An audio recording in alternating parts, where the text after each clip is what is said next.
Marcus Washington stared at the airline CEO's shocked face as security escorted the entire flight crew away. 20 minutes earlier, he'd been humiliated, forced to surrender his first-class seat despite being a Fortune 500 CEO. Now, with his phone recording going viral, the tables had dramatically turned. Before we dive into this shocking story of justice served, let me know where you're watching from in the comments below.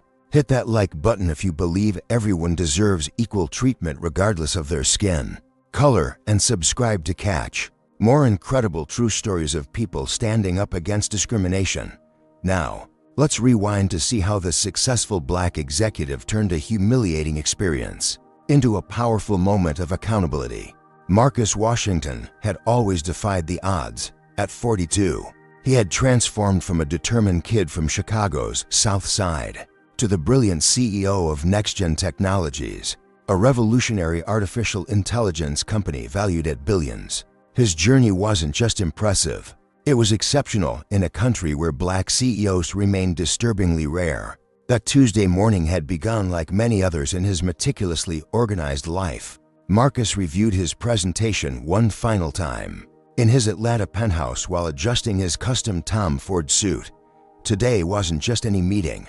It was potentially the most significant deal of his career. Japanese investors were prepared to inject $300 million into NextGen's groundbreaking medical AI technology, and the meeting in San Francisco would determine whether years of innovation would reach their full potential.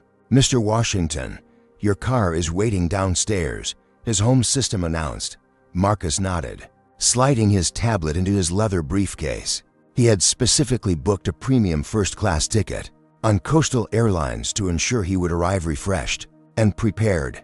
The 6-hour flight would give him the perfect opportunity to review his notes one last time and mentally prepare for the investors' challenging questions.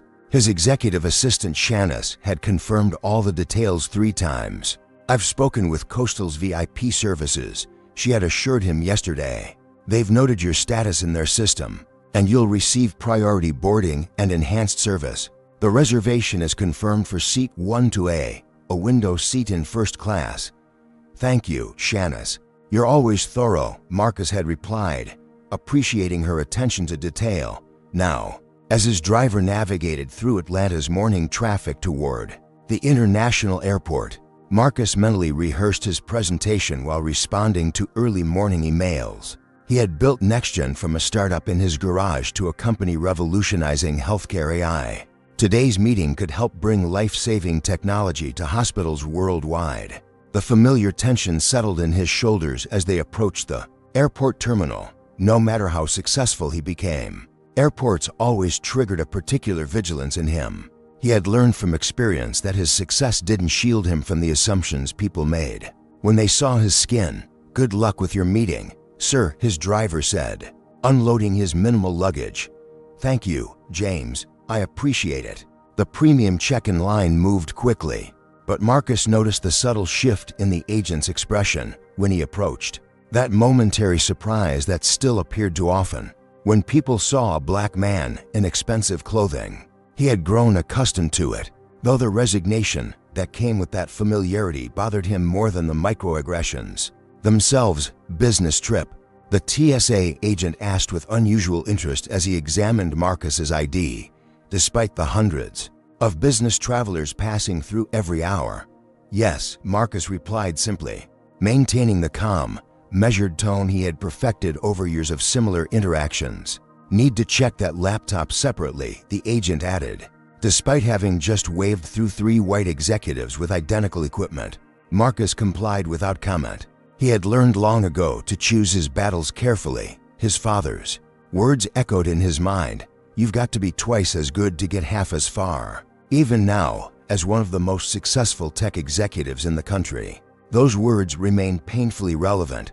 After clearing security, Marcus headed to the first-class lounge. He had an hour before boarding, just enough time to respond to urgent emails and review the competitive analysis section of his presentation.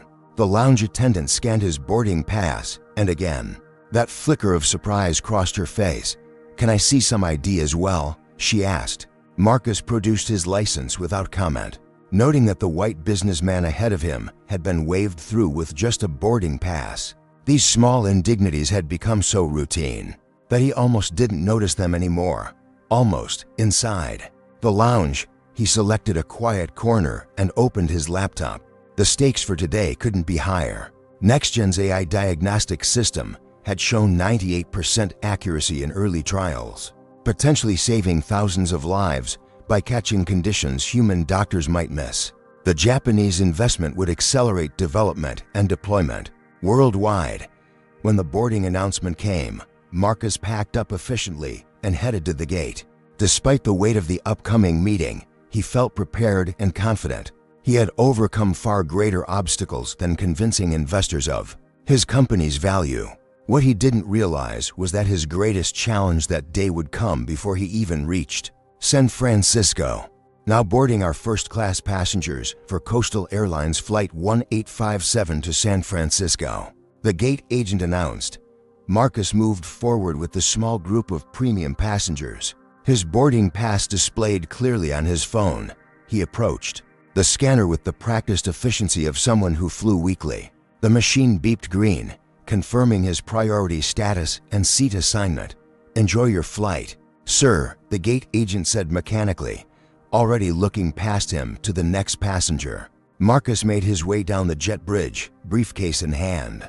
At the aircraft door, a flight attendant with a name tag reading Brittany Miller greeted passengers with a practiced smile. However, when her eyes landed on Marcus, the smile flickered, replaced momentarily by something resembling confusion or suspicion. "Boarding pass," she requested, despite having not asked the same of the elderly white couple who had just entered. Marcus displayed his phone screen without comment. "First class is to the left," she said, her tone notably cooler than the warm welcome she had offered previous passengers. Marcus nodded and proceeded to the luxurious front cabin. He found his assigned window seat, 12A, and efficiently stored his briefcase in the overhead compartment, keeping only his tablet for the flight. As he settled into the spacious leather seat, he noticed how Brittany warmly welcomed a white executive type, laughing at his mild joke about needing an early cocktail. "Can I get you a pre-departure beverage?" she asked the man with genuine warmth. When she turned to Marcus, her smile tightened. "Sir, no warmth, just professional obligation. Water, please," Marcus replied, already opening his tablet to review his presentation. The first-class cabin gradually filled with passengers, predominantly white executives and wealthy travelers. Marcus remained focused on his work, making final notes on key points for the investor meeting. He barely noticed when the final first-class passenger boarded, until a shadow fell across his tablet. "Excuse me, you're in my seat." Marcus looked up to find a middle-aged white man in an off-the-rack suit staring down at him. With undisguised annoyance, the man's face was flushed, either from rushing to make the flight or from the indignation of finding his expected seat occupied. "I think there must be some mistake," Marcus replied calmly, reaching for his phone to display his boarding pass. "I'm in 12A. "No, I'm in 12A, the man insisted, thrusting his own boarding pass forward. "Richard Whitfield, seat 12A.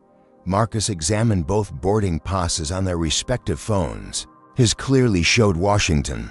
Marcus, seat 12A, while Whitfield's appeared to show the same seat assignment. "There seems to be a duplicate assignment," Marcus observed reasonably. "We should call the flight attendant to sort this out." Before he could signal for assistance, Brittany was already approaching, having observed the interaction.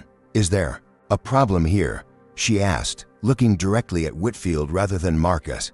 "Yes, this man is in my seat," Whitfield declared confidently. Marcus calmly displayed his boarding pass. "There appears to be a duplicate assignment. My pass clearly shows I'm assigned to 12A. Brittany barely glanced at Marcus's boarding pass before turning to Whitfield with a sympathetic expression. "Let me see your boarding pass, sir." After examining Whitfield's pass, she immediately turned to Marcus. "Sir, I'm going to have to ask you to move. This gentleman has been assigned seat 12A, but my boarding pass also shows 12A, Marcus replied, maintaining his composure while feeling the familiar burn of unfair treatment. Perhaps you could check the system to see what happened. Brittany's expression hardened. Sir, I can see that. Mr. Whitfield has been assigned this seat.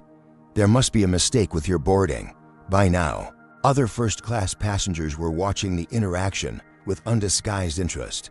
Marcus felt the weight of their stares as he once again held up his phone. My boarding pass clearly shows seat 12A, he repeated. I boarded correctly. The gate agent verified my seat. And I'd appreciate if you would check the system rather than simply taking his word over mine.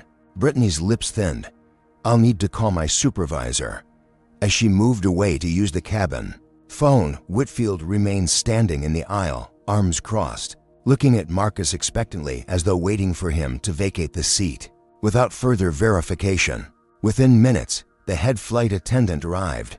Her name tag read Catherine Johnson, and she carried herself with the authority of someone used to resolving conflicts. What seems to be the issue? She asked, again directing her question to Whitfield rather than Marcus. Whitfield jumped in before Marcus could speak. I'm assigned seat 12A, but this gentleman won't move. Marcus kept his voice steady despite his growing frustration. My boarding pass also shows 12A. I'd like someone to check the system to resolve this duplicate assignment properly.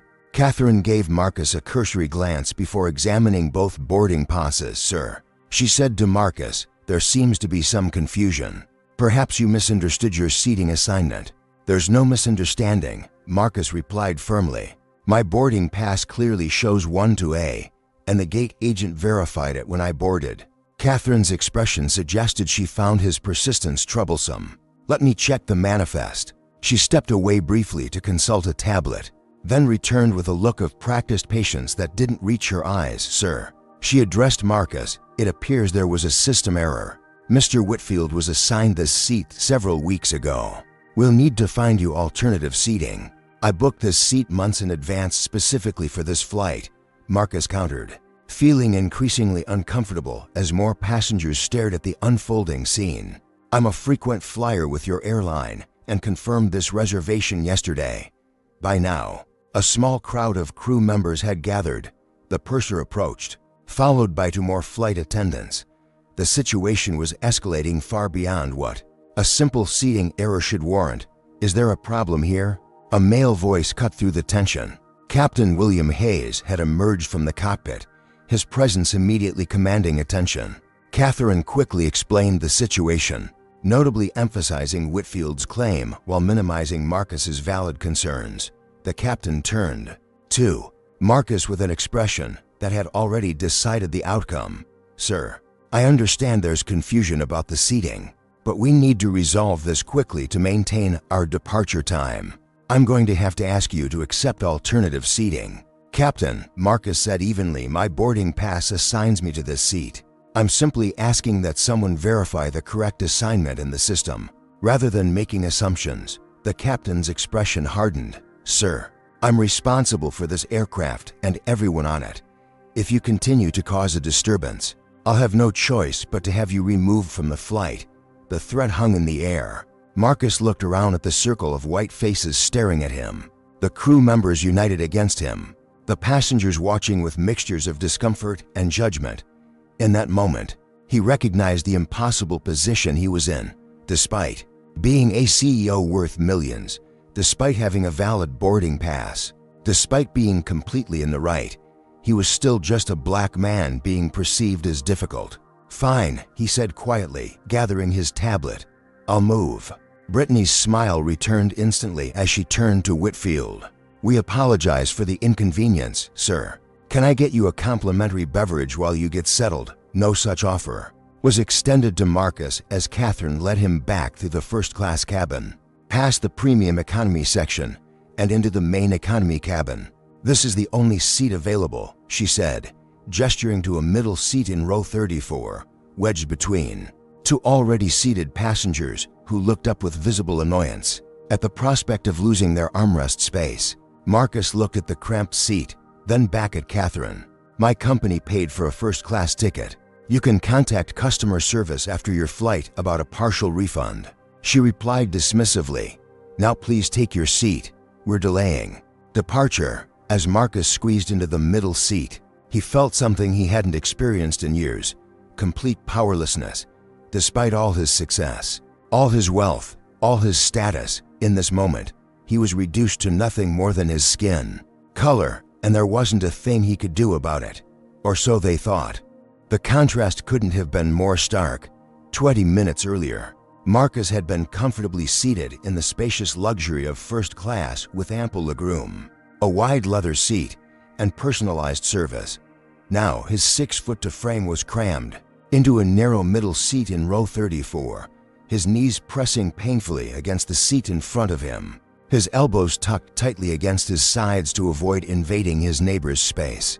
His $10,000 Tom Ford suit, meticulously selected for the investor meeting, was already developing wrinkles. His seatmates, a heavyset man by the window who spilled over into Marcus's space, and a college student on the aisle who had her headphones on and was actively ignoring the intrusion, made it impossible to find a comfortable position. "Excuse me," Marcus called to a passing flight attendant, different from those he'd encountered in first class. "My briefcase is still in the overhead compartment in first class. It has materials I need for this flight." The flight attendant sighed as though his request was unreasonable. "I'll see if someone can bring it back, but we're preparing for departure." Marcus glanced at his watch. The meeting with the Japanese investors was scheduled for 3 hours after his expected arrival, usually giving him plenty of time to refresh and prepare. Now, with no ability to work during the flight and the physical discomfort guaranteed to leave him exhausted, that cushion felt dangerously thin. He tried to extract his tablet from his jacket pocket, but the confined space made even this simple task difficult. When he finally managed it, he discovered another problem. Economy seats had no power outlets. His tablet, at 30% battery, wouldn't last for his presentation preparation and the meeting itself. "We apologize for the delay in departure," the captain's voice came over the intercom, the same man who had threatened to remove Marcus from the flight. "We're just finishing some paperwork and should be on our way shortly." Marcus closed his eyes, trying to center himself. In his rise from Chicago's South Side to Harvard Business School to the C-suite, he had encountered countless instances of discrimination, both subtle and overt. He had learned to choose his battles, to recognize when pushing back would cost more than it would gain. But something about this incident felt different, more blatant, more humiliating, more unjust. As the plane finally began to taxi, Marcus overheard two flight attendants conversing in the galley just behind his row. "Did you see that guy they had to move from first?" one asked. "Yeah," the other replied with a snicker.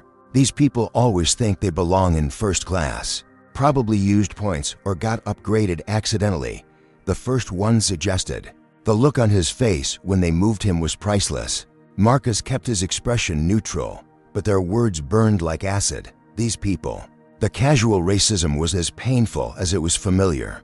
The assumption that he couldn't possibly belong in first class, that his presence there must have been some kind of mistake or fluke. Have you ever been in a situation where you were treated unfairly because of how you look?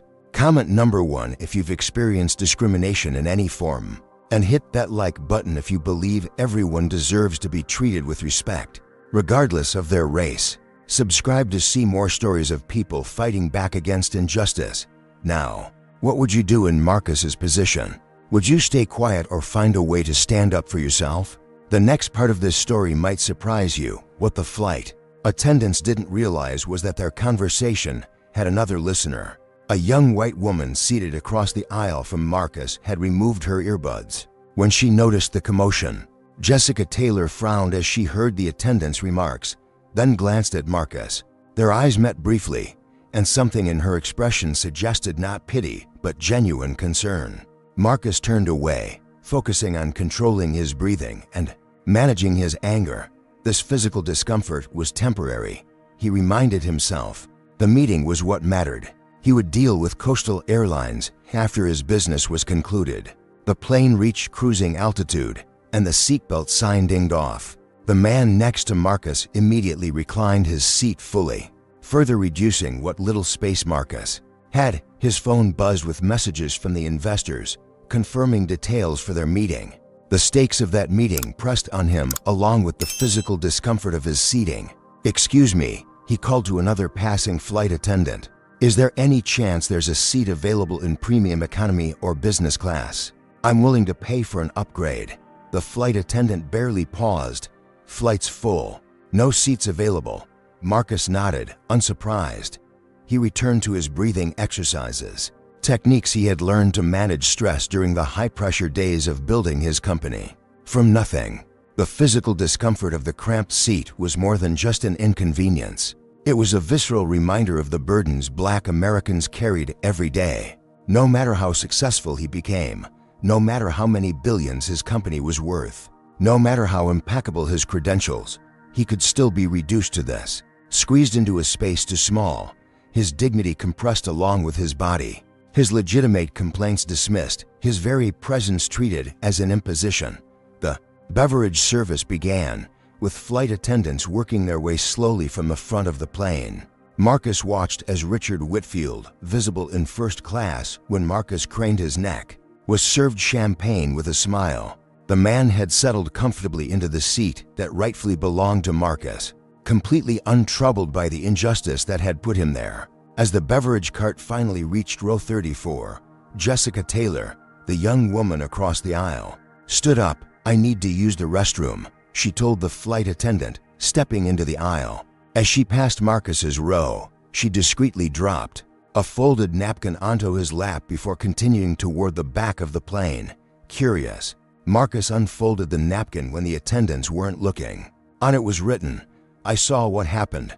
I recorded the flight attendant's comments. I work for Coastal Corporate Office. This isn't right." For the first time since boarding, Marcus felt a glimmer of hope. He wasn't powerless after all. He carefully tucked the napkin into his pocket and waited for Jessica's return. When she came back from the restroom, their eyes met again. This time, Marcus gave her a nearly imperceptible nod, the smallest gesture of acknowledgement, but in it was the seed of what would become a reckoning.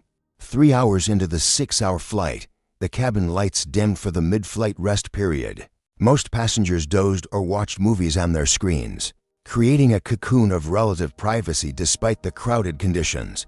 Marcus had spent the time attempting to review his presentation on his tablet, though the cramped space and lack of a table made it nearly impossible to work effectively. As the flight attendants began another beverage service, Jessica Taylor stood and made her way to the galley. A few minutes later, she returned down the aisle, pausing briefly beside Marcus's row.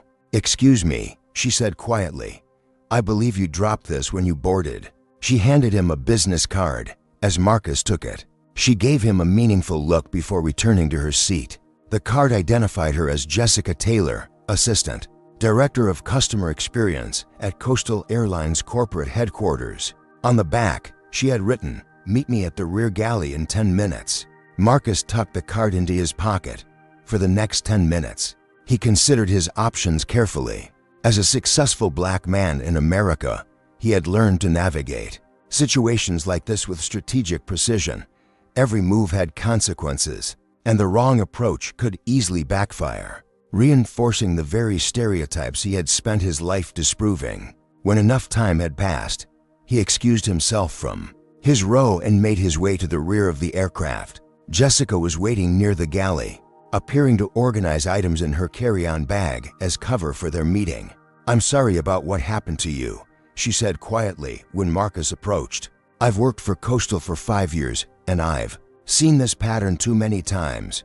"Thank you for reaching out," Marcus replied, keeping his voice low. It was unexpected. Jessica glanced around to ensure no flight attendants were within earshot. "I recorded their comments about you after you were moved." She held up her phone discreetly. "And I wasn't the only one who noticed what happened. During boarding, several passengers were uncomfortable with how you were treated." Marcus considered this information carefully. "What made you decide to help me?" "Most people just look away. My brother married a Black woman 3 years ago," Jessica explained. "Since then, I've seen how differently they're treated when they travel together versus when he travels alone. It opened my eyes." She paused. "Plus, it's literally my job to ensure customers have positive experiences with our airline." What happened to you was the opposite of our stated values. Marcus nodded, understanding her motivations. What do you suggest we do? Document everything, Jessica advised. I can confirm that there was no legitimate reason for you to be moved. I checked the manifest through my employee app. When I saw what was happening, you were correctly assigned to 1-2A. Mr. Whitfield was actually booked in 1-B, but claimed your seat, and the crew never properly verified. This confirmation of what Marcus had already suspected, that he had been right all along, sent a wave of controlled anger through him. He had built his career on facts, data, and truth. To have the truth so casually dismissed because of his skin color was profoundly offensive.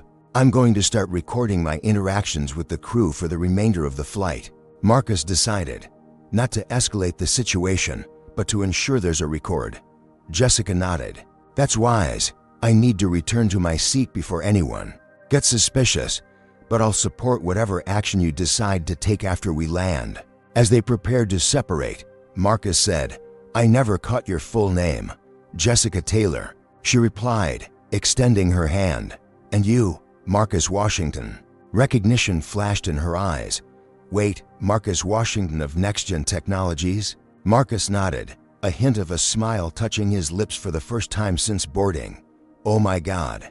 Jessica whispered, you're one of the most successful CEOs in the country. This is even worse than I thought. Success doesn't shield us from these experiences, Marcus said quietly. Sometimes it just changes the form they take. They parted ways, with Jessica returning to her seat first. Marcus waited a few moments before following, his mind working through the implications of what he had learned in formulating a plan.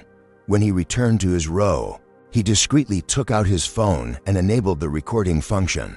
For the next hour, he documented every interaction with the flight crew, noting the marked difference in how they treated him compared to white passengers. During the next beverage service, flight attendant Brittany from first class had rotated to economy. She immediately recognized Marcus and appeared visibly nervous when she noticed him recording with his phone. Sir, you need to turn that off during flight, she said sharply. Actually, FAA regulations permit the use of smartphones in airplane mode, which mine is. Marcus replied calmly, I'm not making calls, just documenting my customer experience. Brittany's expression tightened. I'll need to speak with the purser about this. Please do, Marcus responded. In fact, I'd like to speak with the purser myself about the seating issue from earlier. Brittany hurried away, and soon the purser, Michael Evans, approached Marcus's row with a stern expression. Sir, I understand you're causing a disturbance. He began. No disturbance, Marcus replied evenly, phone still recording. I simply requested to speak with you about being removed from my assigned first-class seat. Without proper verification of the seating assignments, Evans glanced at the phone, clearly uncomfortable with being recorded. Sir, that matter was resolved during boarding. Captain Hayes made the final decision. The matter wasn't resolved, it was imposed, Marcus corrected. At no point did anyone actually check the passenger manifest to verify the correct seat assignments. I'd like you to do that now. That's not possible during flight, Evans claimed. Actually, it is, Marcus countered. Every purser has access to the complete manifest through the crew tablet. I'm simply asking you to verify which passenger was originally assigned to seat 1-A. Evans shifted uncomfortably, aware that several nearby passengers were now listening. Sir, you should be grateful you're on this flight at all. Your attitude during boarding could have resulted in your removal from the aircraft. The coded language, attitude, was not lost on Marcus. It was a word often used to describe black people who stood up for themselves, who refused to simply accept mistreatment. I'd like your employee ID number, Marcus stated calmly, and the employee ID numbers of flight attendants Brittany Miller, Catherine Johnson, and Captain Hayes. Why would you need that information? Evans asked defensively. For the formal complaint I'll be filing with Coastal Airlines Customer Relations, the Department of Transportation, and potentially my attorneys, Marcus replied. Now, will you check the manifest? Or shall I add refusal to verify passenger information to my complaint? Evans reluctantly produced the crew tablet, and after several moments of scrolling, his face paled visibly. Well, Marcus prompted, there appears to have been an error. Evans admitted reluctantly, the system shows you were indeed assigned to 12A and Mr. Whitfield. After another pause, 1B. Thank you for confirming what I stated during boarding, Marcus said. His voice steadied despite the anger and vindication swirling within him. I'll expect compensation for the downgrade from first class to economy, of course. You'll need to contact customer service after the flight. Evans replied stiffly before retreating to the front of the plane. As the purser left, Marcus noticed several passengers giving him subtle nods of support. The man who had been sleeping next to him was now awake and had overheard the entire exchange. That's messed up, man, he said quietly. They just assumed you were wrong without checking. Marcus nodded in acknowledgement. He pulled out his phone again, this time to send a series of carefully worded texts to his executive team and legal counsel. He didn't detail the full situation, that would come later, but he set certain processes in motion. Years of business experience had taught him the value of preparation. Jessica caught his eye from across the aisle and gave him a thumbs up.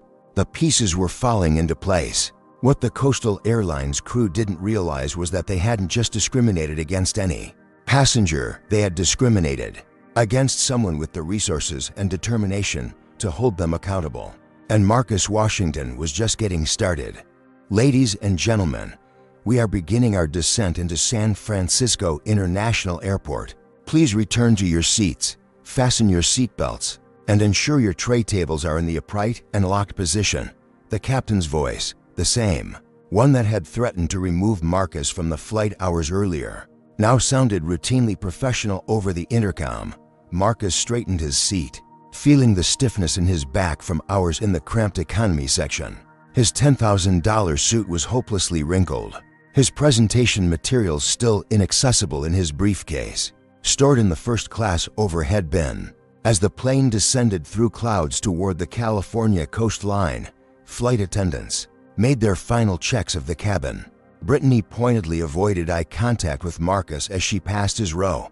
Ladies and gentlemen, we have just landed at San Francisco International Airport, the captain announced as the plane touched down and began taxiing toward the gate. Local time is 11:22 a.m. Weather is 65 degrees with partly cloudy skies. On behalf of Coastal Airlines and our Star Alliance partners, we thank you for flying with us today. As the aircraft approached the gate, another announcement came over the intercom. Ladies and gentlemen, we ask that you remain seated with your seatbelts fastened after we arrive at the gate. We have a special procedure that needs to be completed before deplaning can begin. Murmurs of confusion and impatience rippled through the cabin. Frequent flyers exchanged glances, recognizing this as unusual. Marcus remained still, watching the reactions of the crew members as they conferred quietly at the front of the cabin. Brittany's face had lost some of its color, and Catherine was checking her phone with a furrowed brow. The plane came to a stop at the gate. Normally, this would be followed by the sound of seatbelts unfastening as impatient passengers prepared to retrieve their belongings. But the captain's request and the unusual tension emanating from the crew kept most passengers compliant. The aircraft door opened, but instead of the usual jet bridge personnel, two individuals in dark suits boarded the aircraft. Marcus recognized the universal demeanor of security professionals, alert, observant, and projecting calm authority. The cabin grew quiet as passengers speculated about their presence. Many eyes turned toward Marcus, the assumption being that these officers had come for the black man who had caused a disturbance earlier. Marcus himself remained outwardly calm, though he felt the familiar tension that came with being black in the presence of authority figures. What happened next stunned everyone on board. The security officers moved directly to the first-class cabin. After a brief conversation with the lead flight attendant, they approached seat 12A, the seat that should have been Marcus's, the seat now occupied by Richard Whitfield. "Sir, we need you to gather your belongings and come with us," one officer stated firmly. Whitfield's voice carried clearly through the now silent aircraft. "What? Why? I haven't done anything, sir. Please lower your voice and comply. We can discuss the matter off the aircraft." This is ridiculous. Whitfield's voice rose in indignation. Do you know who I am? I'm not going anywhere until you tell me what this is about. The contrast was impossible to miss. Whitfield's belligerent response to authority versus the calm compliance Marcus had shown when unfairly removed from his seat. Yet Whitfield was being addressed with professional courtesy despite his outburst. Captain Hayes emerged from the cockpit, his face ashen. He conferred briefly with the security officers, then approached Whitfield. Mr. Whitfield, I'm going to have to ask you to cooperate and deplane with these officers. What is the meaning of this? Whitfield demanded, loud enough for the entire plane to hear. I paid for the seat, actually. You didn't, a new voice interjected. Jessica Taylor had moved to the front of the plane and now stood in the aisle of the first-class cabin. Mr. Whitfield was assigned seat 1B. He claimed seat 12A, which was rightfully assigned to another passenger. The crew failed to verify this before displacing the legitimate seat holder. The cabin erupted in whispers. Marcus remained seated, continuing to record the unfolding drama on his phone. Who are you? Captain Hayes demanded of Jessica. Jessica Taylor, Assistant Director of Customer Experience, Coastal Airlines Corporate Office, she replied, displaying her ID badge. And we have a serious problem with how this flight was handled. As this exchange occurred, Marcus noticed several crew members frantically checking their phones. Their expressions shifted from confusion to alarm. Catherine, the head flight attendant, who had been instrumental in removing Marcus from his seat, visibly paled as she read something on her screen. A third person boarded the aircraft, a woman in a tailored suit who carried herself with unmistakable executive authority. Captain Hayes, she addressed the pilot directly. I'm Alicia Morales, Vice President of Operations for Coastal Airlines. There's been a serious incident on this flight that requires immediate attention. The atmosphere in the cabin had transformed completely. The crew members, who had been so confident in their dismissal of Marcus, now looked uncertain and afraid. Richard Whitfield, sensing the shift in power dynamics, had fallen silent. Morales turned to address the cabin. Ladies and gentlemen, on behalf of Coastal Airlines, I apologize for the delay in deplaning. We're addressing a serious customer service issue. First class and business class passengers may now begin deplaning.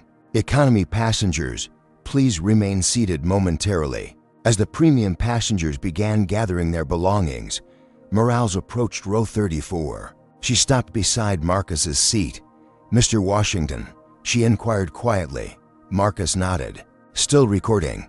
I'd like to personally escort you off the aircraft first and address what happened today. Your belongings from the first-class cabin have been collected. Marcus finally stopped his recording and stood, straightening his wrinkled suit as best he could. As he stepped into the aisle, the significance of the moment was not lost on him or the other passengers. The man who had been humiliated and relegated to the back of the plane was now being escorted out first, ahead of everyone else. As he walked forward, Marcus passed Richard Whitfield, who was being questioned by the security officers in the galley. Whitfield's face registered shock as he realized the man he had displaced was not just any passenger. You're Marcus Washington, Whitfield stammered, recognition dawning. The CEO of NextGen Technologies. Marcus paused only briefly. Yes, I am, and you're in my seat. The simple statement carried the weight of centuries of injustice and the promise of accountability to come. As Marcus continued toward the exit, crew members who had dismissed him hours earlier now couldn't meet his eyes. Captain Hayes attempted an intervention as Marcus passed the cockpit. Mr. Washington, I want to personally apologize for any misunderstanding. Save it for the deposition, Marcus replied calmly, continuing to walk. As he reached the aircraft door, Marcus turned to Jessica. Thank you for your integrity today. She nodded. It was the right thing to do. Alicia Morales led Marcus down the jet bridge. Mr. Washington, a car is waiting to take you to our premium rival lounge. Our CEO has been notified of the situation and would like to speak with you personally. I'm not interested in a private conversation, Marcus replied. What happened today wasn't just about me.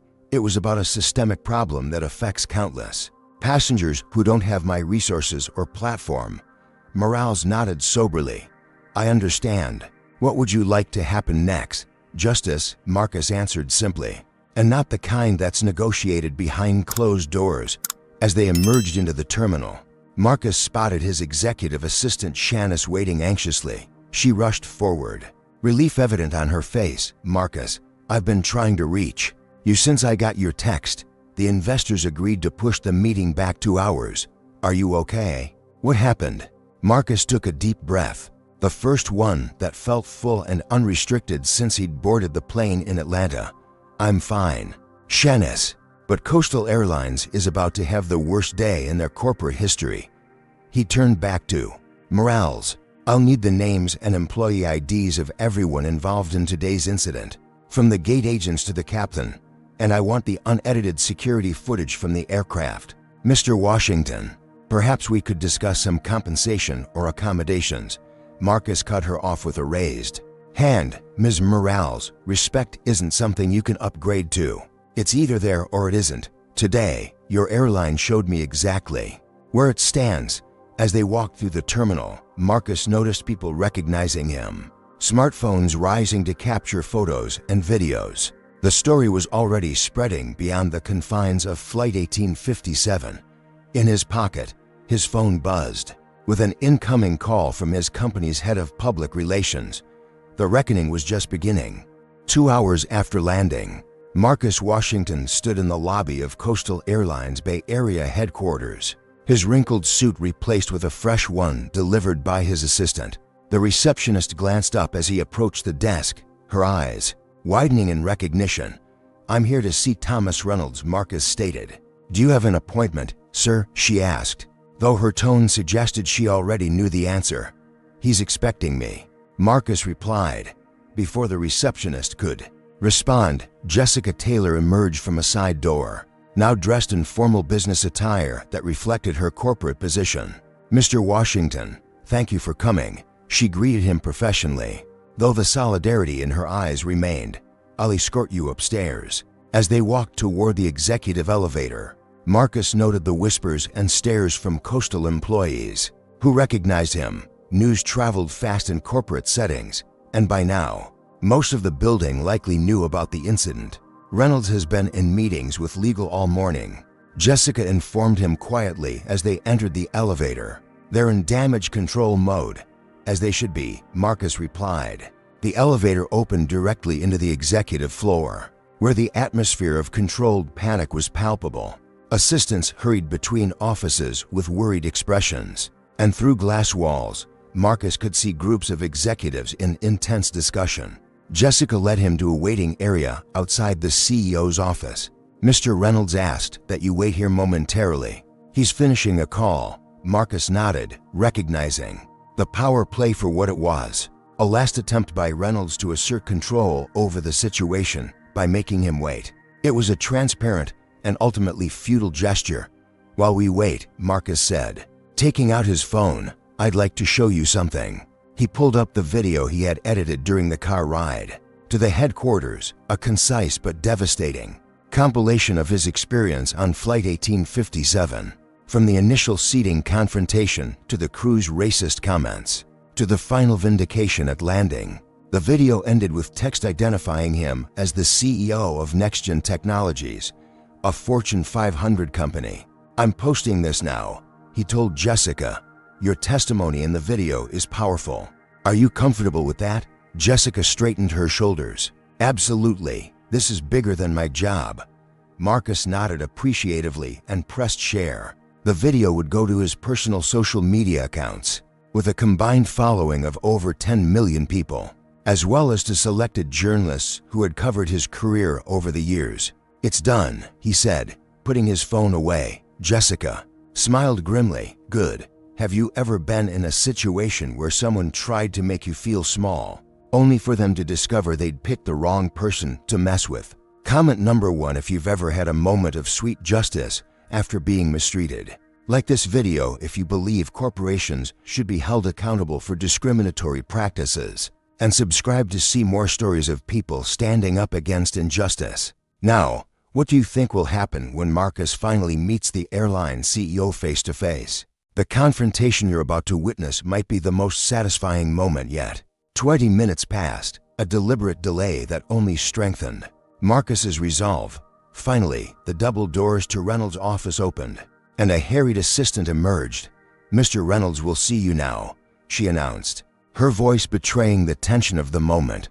Marcus entered the spacious corner office to find Thomas Reynolds, a tall, silver-haired man in his 60s, standing behind his desk rather than seated.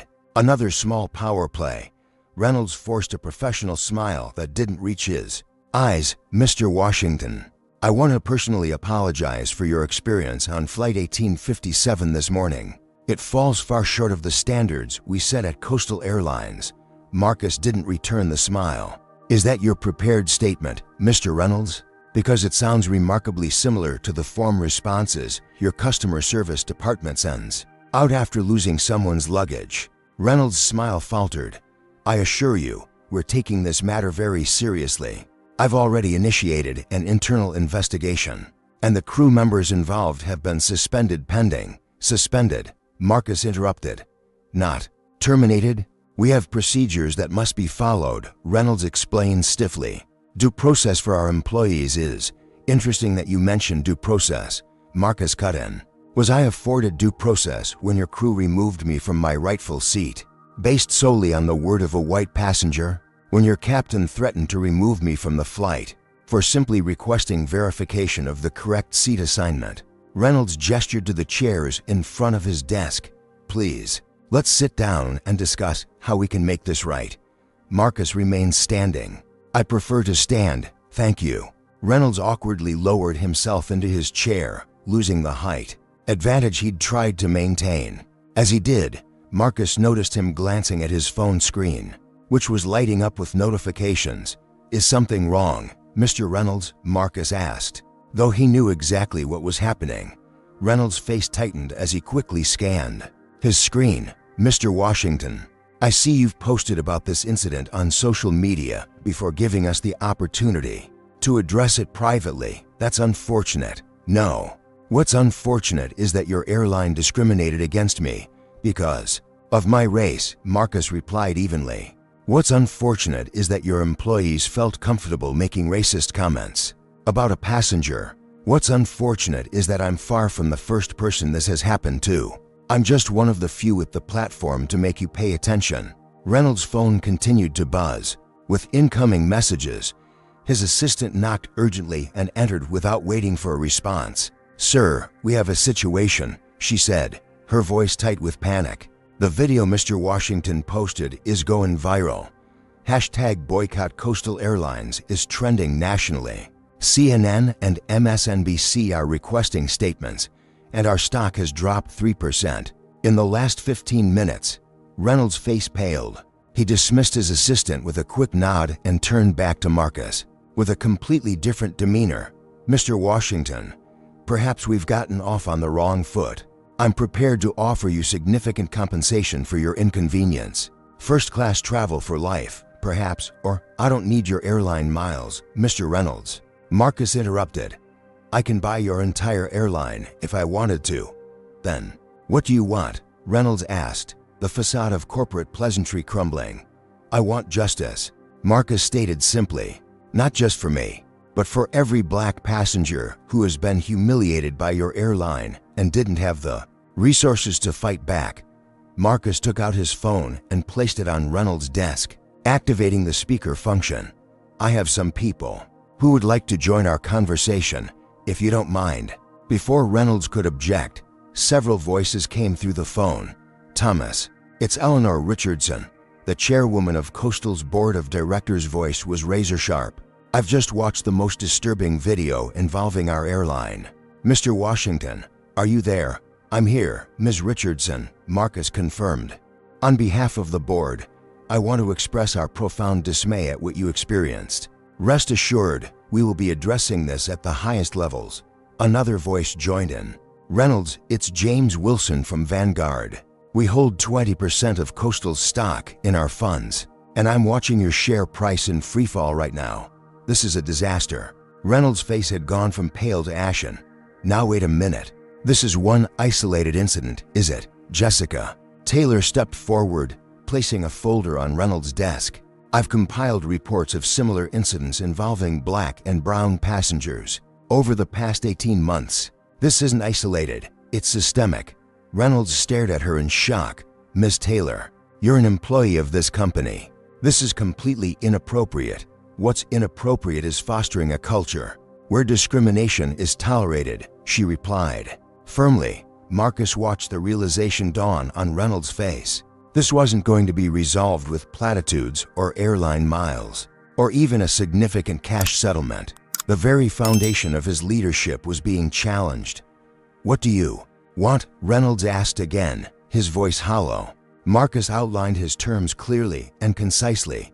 A complete overhaul of Coastal's training practices, termination of the crew members involved in the incident, a third-party audit of the airline's customer service interactions by race, and a $50 million endowment for a new foundation dedicated to combating discrimination in the travel industry. Reynolds balked at the figure. That's completely unreasonable, Thomas. Eleanor Richardson's voice cut through the speaker. Our stock has lost nearly $1 billion in value in the past half hour. I suggest you listen carefully to Mr. Washington's proposal. The meeting continued for another hour, with board members and major investors joining the call as news of the incident spread. What had begun as a confrontation between an airline CEO and a wrong passenger had evolved into a referendum on corporate accountability for racial discrimination. As the terms were finalized, Marcus stood to leave. I expect a public statement within the hour announcing these changes and acknowledging the specific nature of the discrimination that occurred. No vague references to customer service issues or misunderstandings. Reynolds, defeated, could only nod. As Marcus turned to leave, Reynolds made one last desperate attempt. Mr. Washington, please, take down the video. We've agreed to your terms. Marcus paused at the door. The video stays up, Mr. Reynolds, not as punishment, but as education. Sometimes people need to see themselves clearly before they can change. With that, Marcus left the office, Jessica following behind him. In the elevator, she finally allowed herself a smile. That was incredible, she said quietly. It's just the beginning, Marcus replied. Real change takes more than one meeting. As they reached the lobby, Marcus's phone buzzed with an incoming call from his PR director. How many interview requests do we have? He asked without preamble. 37 and counting. Came the reply. Every major network and publication wants your story. Set them up, Marcus instructed. This isn't just about one flight or one airline. It's about changing the system. As he stepped out of Coastal Airlines headquarters into the bright San Francisco afternoon, Marcus Washington knew that his missed first-class seat had turned into something far more significant than he could have imagined that morning. Sometimes, the worst moments of injustice become the catalyst for the greatest change. The press conference was hastily arranged on the steps of Coastal Airlines headquarters, but nothing about Marcus Washington's delivery was unprepared. Standing before a forest of microphones and cameras from every major news outlet, he spoke with the measured confidence that had made him one of the most respected executives in America. What happened to me this morning is not unique, he began, his deep voice carrying clearly to the assembled journalists and the live stream audience that had swelled to hundreds of thousands. The only unique aspect is that I have the platform to make sure it doesn't get ignored. Behind him stood Jessica Taylor, who had made the courageous decision to speak publicly about what she had witnessed. Her presence lent additional credibility to Marcus's account, particularly as a white employee of the airline itself.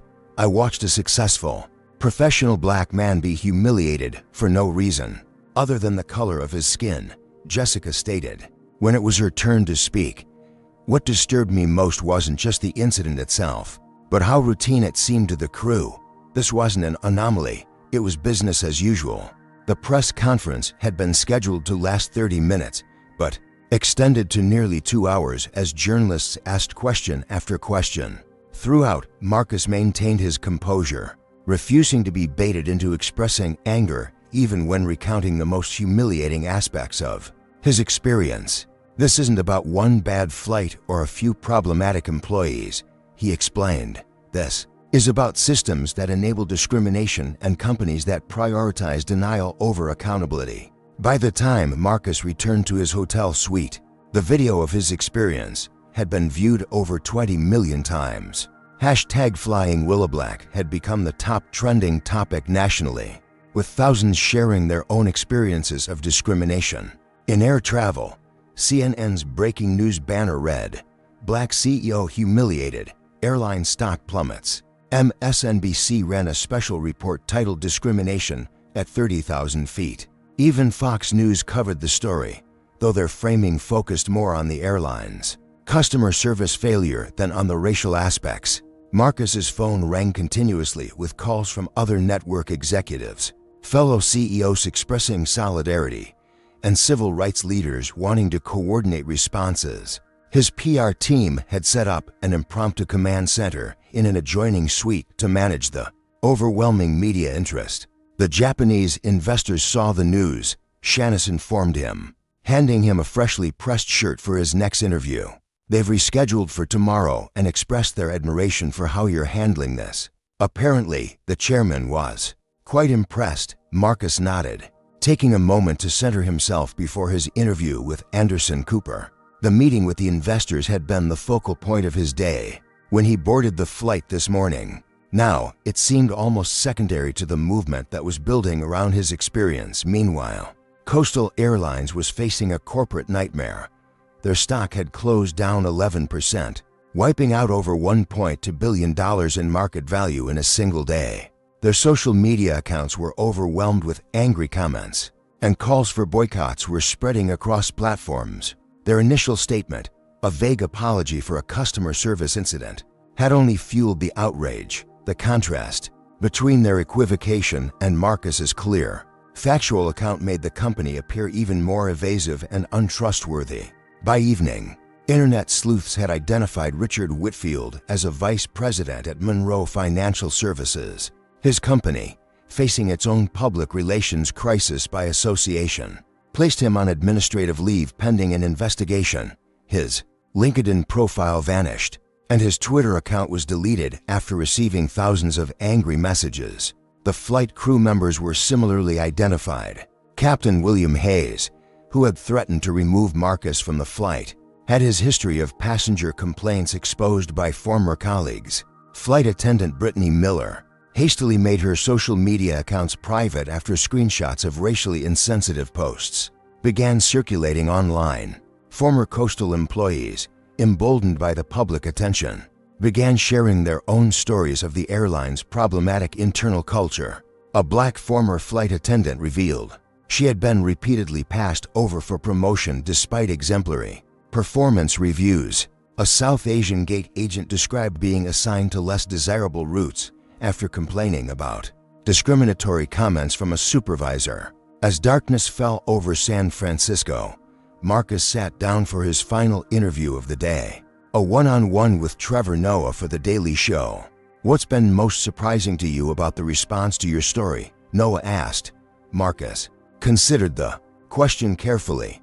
"The most surprising thing has been how unsurprised most Black Americans are. What happened to me happens every day in different forms. The only difference is that most people don't have 10 million social media followers and the resources to fight back." "Do you think anything will actually change?" Noah pressed. "It has to," Marcus replied, "because this isn't just about airlines or travel. This is about the fundamental question of whether we truly believe in equal treatment in this country. If a black man who has succeeded by every conventional measure, education, wealth, professional achievement, can still be humiliated because of his skin color, then what does that say about our progress?" The interview, aired that same night due to its timeliness, resonated deeply with viewers. Clips spread across social media, further amplifying Marcus's measured but powerful message. Back in his hotel room, exhausted but resolute, Marcus received one more call. It was from Eleanor Richardson, the Coastal Airlines board chairwoman. "Mr. Washington, the board has called an emergency meeting for tomorrow morning," she informed him. "We're prepared to take significant action, but we would like your input to ensure we're addressing the real issues, not just managing a PR crisis." "I appreciate that," Ms. Richardson, Marcus replied. But real change requires more than a single meeting or a hasty decision. We understand that. She assured him, this is just the beginning of a process. Would you be willing to address the board directly? Your perspective would be invaluable. Marcus agreed, knowing that this unexpected opportunity could translate his personal humiliation into institutional change. As he ended the call, he stared out at the San Francisco skyline, reflecting on how differently this day had unfolded from what he had planned. His phone buzzed with a text from his mother. I saw you on the news. So proud of how you're handling this. Dad would be too. The simple message brought the first tears of the day to his eyes. His father, who had taught him to be twice as good, had not lived to see his success or this moment of taking a stand. But his lessons had prepared Marcus for both. Tomorrow would bring the board meeting, the rescheduled investor presentation, and undoubtedly more media attention. But for now, Marcus allowed himself a moment to feel the weight of the day, the humiliation, the vindication, and the responsibility of representing so many who had faced similar treatment without recourse. The movement that had begun with a disputed airplane seat was now much bigger than him, and Marcus Washington was ready to ensure it landed safely. The following morning, Coastal Airlines headquarters buzzed with nervous energy as board members arrived for the emergency meeting. Security was heightened, with additional guards posted at entrances to manage the small group of protesters that had gathered overnight, holding signs demanding accountability and systemic change. Inside the imposing boardroom on the top floor, 18 people sat around a massive mahogany table. The board members, predominantly white, predominantly male, and predominantly uncomfortable, fidgeted with pens and papers as they awaited the start of what promised to be a contentious session. CEO Thomas Reynolds sat at the head of the table, his usual commanding presence diminished by the events of the previous day. Beside him was Eleanor Richardson, the board chairwoman, whose expression suggested she had already reached conclusions that Reynolds wouldn't like. At precisely 9 a.m., the doors opened and Marcus Washington entered, accompanied by Jessica Taylor and his personal attorney. The room fell silent as he took his seat at the opposite end of the table from Reynolds, a deliberate choice that established him not as a supplicant, but as an equal in these proceedings. Thank you for joining us, Mr. Washington, Richardson began formally. As chairwoman of this board, I want to reiterate our profound apology for your experience and our gratitude for your willingness to help us address the underlying issues. Marcus nodded acknowledgement, but offered no warm reassurances. He was here for substantive change, not performative reconciliation. Richardson continued. Mr. Reynolds has prepared a comprehensive response plan that he would like to present. Reynolds cleared his throat and distributed folders to everyone present. The situation we face is serious but manageable, he began, his tone suggesting he was more concerned with the public relations aspect than the discrimination itself. I've outlined a 5-point plan that includes sensitivity training for all customer-facing staff, a review of our customer complaint procedures, immediate termination of the crew members involved in yesterday's incident, a substantial financial settlement for Mr. Washington, and a public commitment to diversity in our hiring practices. The presentation continued for 15 minutes, with Reynolds emphasizing the actions that would most visibly demonstrate the airline's response, while minimizing the deeper cultural issues at play. Throughout, Marcus listened without expression, occasionally making notes, but offering no immediate reaction. When Reynolds concluded, Richardson turned to Marcus. Mr. Washington, we'd appreciate your thoughts on this proposal. Marcus closed the folder without having touched most of its pages. Mr. Reynolds has outlined actions that might have been adequate 20 years ago, when companies could address discrimination with training videos and diversity statements, but they fall dramatically short of what's needed today. He placed his own document on the table. This is my proposal for real, lasting change at Coastal Airlines. As copies were distributed, Marcus outlined a far more comprehensive approach, an independent third-party audit of all passenger complaints over the past 5 years analyzed by race, gender, and ethnicity, a complete overhaul of training that addressed not just explicit bias, but the implicit biases that had affected his treatment. Structural changes to complaint resolution processes that would prevent crew members from becoming judge and jury in disputes, and the creation of a permanent, independently chaired diversity council with actual authority to implement changes. Most significantly, Marcus proposed the establishment of the Air Travel Equality Initiative, funded by a $50 million endowment from Coastal Airlines, but operated independently to address discrimination across the entire industry. This isn't just about fixing Coastal Airlines, Marcus explained. It's about acknowledging that what happened to me is happening throughout the industry and creating mechanisms to drive systemic change. The room fell silent as board members absorbed the scope of his proposal. Reynolds was the first to respond, his tone defensive. While these suggestions have merit, the financial implications are completely unrealistic. A $50 million endowment would severely impact our quarterly earnings and shareholder returns. As CEO, I have a fiduciary responsibility. Your fiduciary responsibility includes protecting this company from further damage, interrupted James Wilson from Vanguard, one of the airline's largest institutional investors. We lost over $1 billion in market value yesterday. If this situation isn't resolved decisively, we could lose more than $50 million in market capitalization by lunchtime. Reynolds flushed. With all due respect, James, managing a public relations crisis shouldn't mean capitulating to every demand. This isn't a PR crisis, Marcus cut in, his voice steady but forceful. This is a moral failing and a business failure. Your crew members humiliated a passenger based on race, then doubled down when questioned. Your corporate culture enabled that behavior, and your initial response attempted to minimize it. Those aren't PR problems, they're leadership problems. The tension in the room was palpable as the old guard of the board, aligned with Reynolds, faced off against newer members and major investors who recognized both the ethical and financial imperatives for significant action. Perhaps, Reynolds suggested, visibly struggling to maintain control of the meeting. We should discuss this in executive session without outside parties present.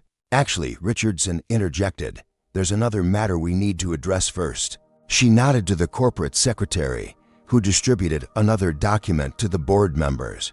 This is a dossier compiled by our general counsel overnight, containing internal communications relevant to yesterday's incident and our company's broader culture. As board members reviewed the contents, their expressions ranged from shock to dismay. The documents included emails from Reynolds dismissing previous discrimination complaints as passengers playing the race card and communications showing that Coastal's internal processes systematically discouraged the reporting and resolution of bias incidents.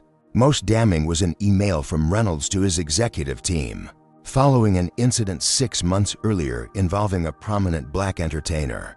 These people need to understand we run an airline, not a social justice organization. If they want special treatment, they can charter a private jet. The room erupted in overlapping conversations as board members reacted to the revelations. Reynolds attempted to defend himself, claiming the emails were taken out of context, but his protests were drowned out by the growing chorus of concerned voices. Marcus remained silent, watching the corporate drama unfold. This wasn't about him anymore. It was about a reckoning that had been long overdue. Jessica Taylor, sitting beside him, leaned over and whispered, I had no idea it went this high up. I thought it was just mid-level management setting the tone. After several minutes of chaos, Richardson called the room to order. In light of these revelations, I believe we need to address leadership questions before proceeding with Mr. Washington's proposal. What followed was essentially a boardroom coup. Reynolds fought desperately to maintain his position, alternating between defiance and pleading, but the momentum had shifted decisively against him. When Richardson called for a vote of confidence in his leadership, only 3 hands raised in support, all from the old guard who had served with him for years. Thomas, Richardson said, her tone now formal and final, the board has lost confidence in your leadership. We request your immediate resignation. The color drained from Reynolds' face as he realized his 27-year career at Coastal Airlines was ending in disgrace. You can't be serious. One incident One passenger. It was never just one incident or one passenger, Jessica Taylor stated firmly. It was a pattern, and you knew it. Reynolds looked around the table desperately for allies but found none. Even his longtime supporters had been swayed by the evidence and the financial imperative to take decisive action. "Fine," he said finally, gathering his papers with shaking hands. "I'll have my resignation letter on your desk within the hour. But this company will regret handling things this way." As Reynolds left the boardroom, a weight seemed to lift from the atmosphere. Richardson turned to Marcus. "Mr. Washington, on behalf of the board, I want to thank you for your courage and your comprehensive proposal. I believe I speak for all of us when I say we are prepared to accept it in its entirety." One by one, the board members voiced their support for Marcus's plan. The vote was unanimous, a clear signal that they understood both the moral imperative and the business necessity of meaningful change. As the meeting concluded, Richardson approached Marcus privately. "We would like to offer you a position on our board," she said. "Your perspective would be invaluable as we implement these changes." Marcus considered the offer carefully. "I appreciate the gesture, Ms. Richardson, but I believe I can be more effective as an independent advocate. However, I would be willing to serve on the Advisory Council for the Air Travel Equality Initiative, provided it maintains true independence." She nodded, understanding his position. "Of course, we'll respect whatever role you choose to take." As Marcus left the boardroom, his phone buzzed with a notification. The Japanese investors were confirming their meeting for that afternoon, with a message indicating their increased interest. Following the events of the past 24 hours, what had begun as a professional humiliation was transforming into an unexpected opportunity, not just for his company, but for meaningful change in an industry long plagued by unchecked discrimination. Marcus Washington had boarded a plane as a passenger and emerged as a catalyst. The journey that had begun with a disputed seat was far from over, but its course had been profoundly altered, not just for him, but for countless travelers who would never know his name but would benefit from his stand. 6 months later, Marcus Washington stood at a podium in the grand ballroom of the San Francisco Fairmont Hotel. Behind him hung a banner reading Inaugural Air Travel Equality Initiative Conference, and before him sat an audience of airline executives, civil rights leaders, government regulators, and media representatives. "When I boarded that flight 6 months ago," he began, his voice carrying clearly through the packed room, "I was focused on an investor meeting that I thought would define my company's future. I never imagined that a dispute over an airplane seat would instead redefine an entire industry's approach to equality and dignity." The transformation that had occurred in those 6 months was remarkable by any standard. Coastal Airlines, under new leadership and with Jessica Taylor now heading their newly created Office of Passenger Advocacy and Corporate Accountability, had implemented every element of Marcus's proposal and gone beyond it in many areas. The airline had become an unlikely leader in addressing discrimination, with their comprehensive reforms serving as a model that other carriers were now scrambling to adopt. Their stock, after the initial plunge, had recovered and then climbed as their renewed commitment to ethical treatment attracted both passengers and investors concerned with social responsibility. The crew members involved in the original incident had indeed been terminated, but in a surprising development, they had requested to meet with Marcus as part of their own journey of accountability. Captain William Hayes, after initial defensiveness, had undertaken extensive anti-racism training and was now speaking to other pilots about recognizing and addressing bias in high-pressure situations. Richard Whitfield, whose career had initially seemed destroyed by his role in the incident, had similarly embraced the opportunity for growth. After losing his position at Monroe Financial, he had reached out to Marcus through intermediaries, expressing genuine remorse not just for the incident, but for the unexamined privilege that had informed his behavior throughout his life. Marcus had agreed to meet with him, not out of obligation, but from a belief that true change required engagement rather than exclusion.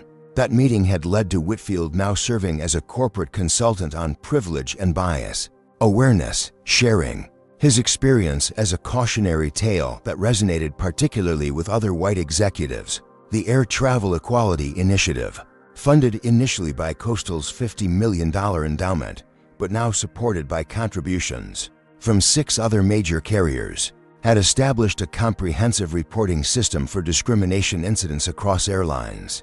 The data collected was already informing policy changes at the federal level, with the Department of Transportation drafting new regulations based on their findings. As Marcus continued his address, he acknowledged the Japanese investors seated in the front row. The meeting that had been the focus of his journey 6 months ago had indeed taken place, delayed but not derailed by the events on the flight. Impressed by both his innovative technology and his principled leadership during the Coastal Airlines incident, they had not only made their initial investment, but had increased it substantially, allowing NextGen's medical AI system to be implemented in hospitals across 3 continents.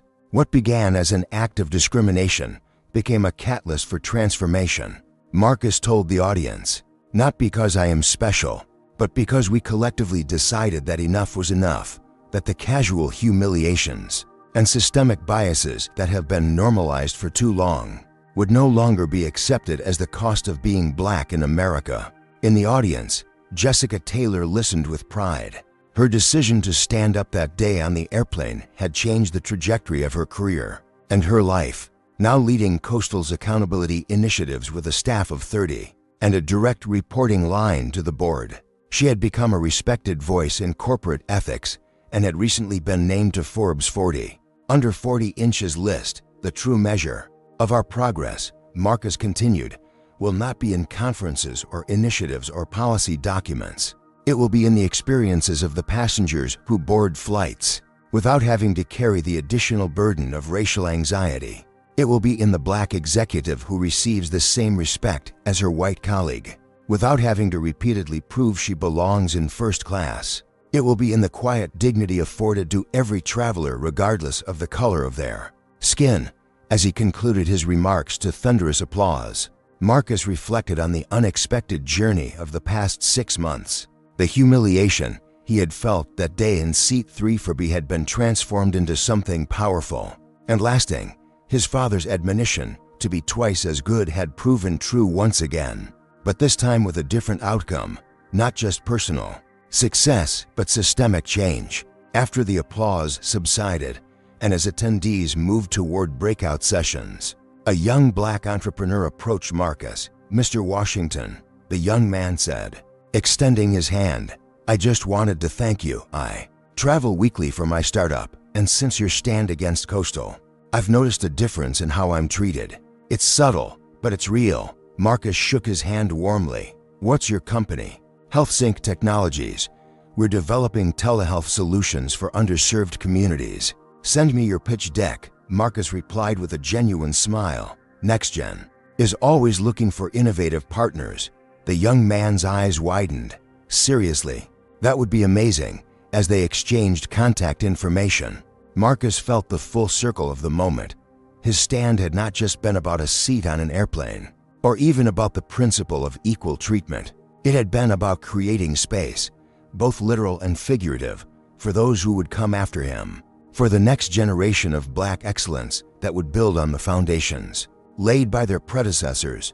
Later that evening, as the conference concluded, Marcus stood by the hotel windows overlooking San Francisco Bay. Jessica joined him, 2 colleagues now bonded by their shared experience. "Did you ever imagine it would lead to all this?" she asked. Gesturing to the conference that was winding down around them, Marcus shook his head. "Never. But that's how change often happens, not from grand plans, but from moments when someone simply says enough. The work isn't done," Jessica noted. "We're still seeing incidents, still collecting reports of discrimination. It will never be completely done," Marcus acknowledged. "But we've changed the conversation. We've created consequences. We've made it harder to dismiss these experiences as isolated incidents or misunderstandings." As they stood in companionable silence watching the sunset over the Golden Gate Bridge, Marcus reflected on the journey that had begun 6 months ago.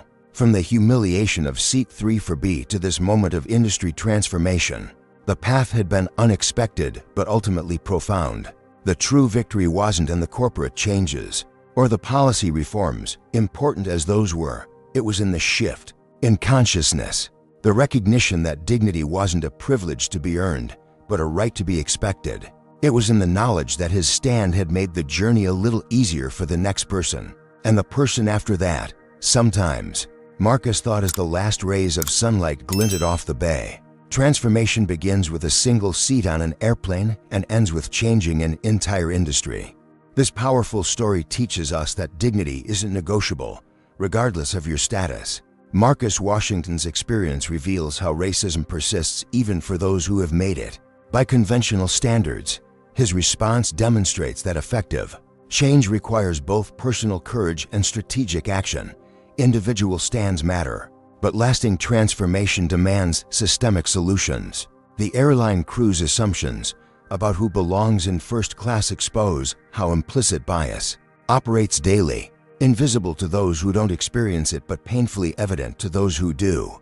Jessica Taylor reminds us that allyship isn't just emotional support, but active intervention. When witnessing injustice, most importantly, this story illustrates that accountability isn't punishment. It's the necessary foundation for progress. When Coastal Airlines faced their failure honestly, they created opportunity from crisis. The crew members who embraced personal growth show that redemption is possible through genuine reflection and changed behavior. Marcus's journey proves that sometimes the most significant victories come from our most humiliating moments, not because suffering is necessary, but because injustice exposed creates space for justice to take root.